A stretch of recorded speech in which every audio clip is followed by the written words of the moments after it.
With The Bad Batch not really being my thing, I was very excited to finally dive into this series once again, and even though there were some moments that I wasn't a fan of, overall it was still a very well-made episode.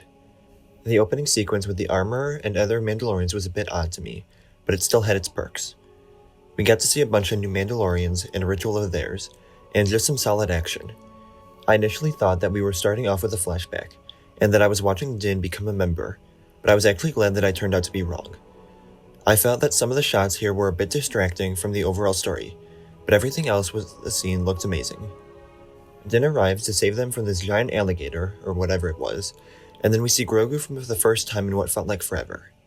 I'll probably continue to talk more about him as he continues to show up and have some good moments, but it was reassuring and relaxing to see him pop his head up in the N1, knowing that he's still here with us in the story, and that his every appearance still captures the same feeling and emotion from me as a viewer.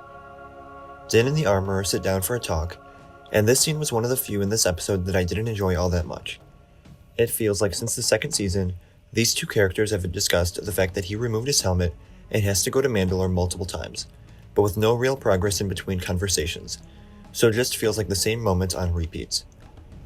The crystalline surface of Mandalore was a nice detail, but other than that, it felt like the same conversation that I've heard from these two characters before.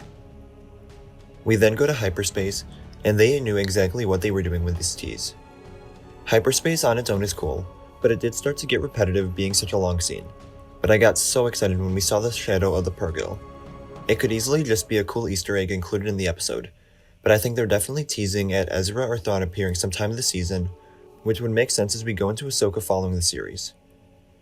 During the scene and the episode as a whole, we see Grogu tapping into the Force much more often, and with much more success, so his abilities may play a big impact on the story as we approach Ezra and Thrawn's appearance, if it happens here.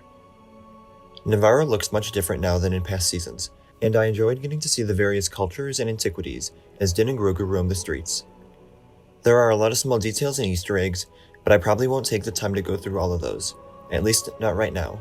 But I do like how the various aliens and merchandise make the place feel like a melting pot for different species and cultures. Especially after Andor, it's always fun to see more of the weirder side of Star Wars in live action, and some very complex alien designs.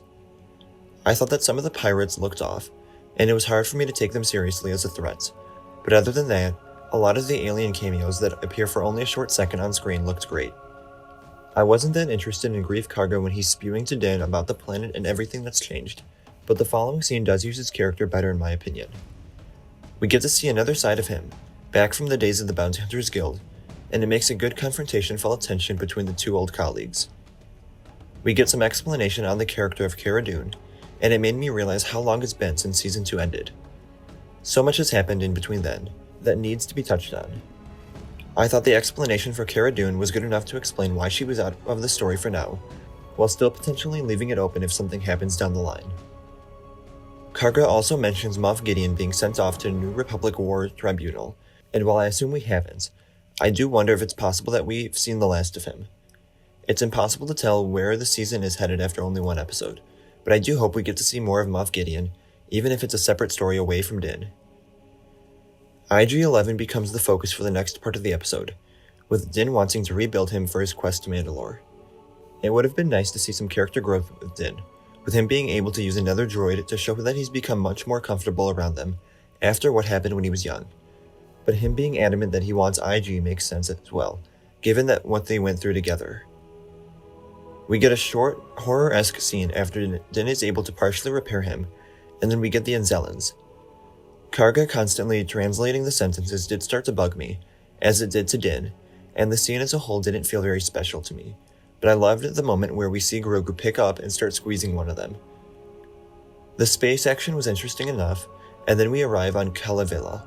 I haven't taken the time yet to see if I know the planet already, but we reunite with Bo-Katan here, who is not in the greatest of moods, having seemingly given up with her goal of ruling Mandalore. Her acting so different here makes me interested to see what she ends up doing for the rest of the season, if she truly feels like she's unable to lead Mandalore any longer, at least not until she has the Darksaber. The Apostate kicks off Season 3 with solid action, a few surprises, and good setup for where the story is heading, earning a rating of 8 out of 10. Let me know what you thought of this episode in the comments below. Remember to like the video, and subscribe for more reviews like this. and remember to follow me on Instagram, Twitter, and TikTok. Thank you all for watching, and remember, the Force will be with you, always.